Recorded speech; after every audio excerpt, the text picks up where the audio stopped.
Alright guys, so to get our install started today on the cost track, what we're going to do is we're going to start by putting our tubes in the driver's and passenger seat, and those tubes are going to point towards the rear footwells.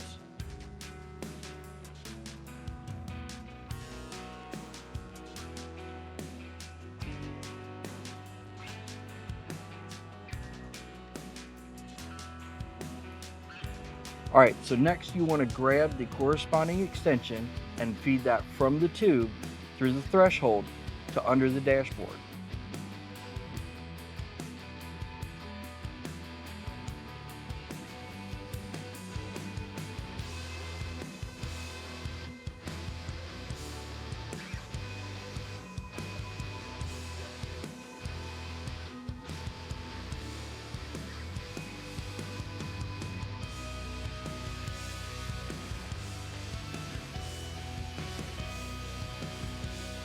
Go ahead and connect your dashboard tube and mount it with the zip ties appropriately underneath your dashboard, steering clear of any HVAC controls or airbag modules.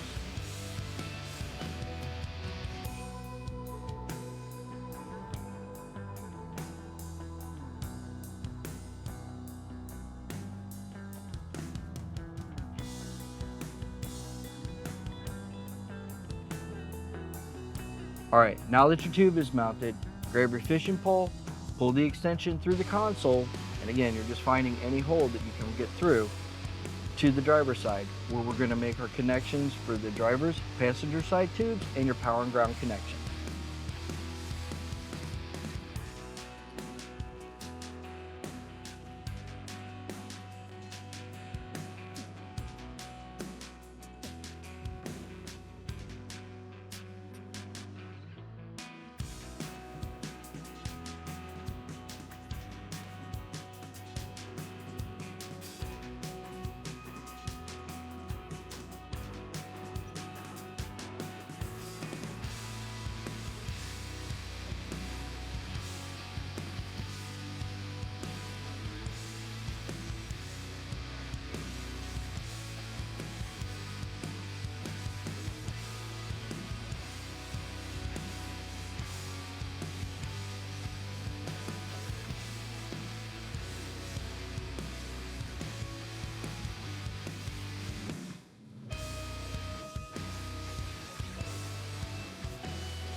So now that you got everything wired up, before you dress your wires with the cable ties and mount your controller, you're going to go ahead and test everything. So turn the key on, flip the switch, whatever you're using, but let's go ahead and test our light.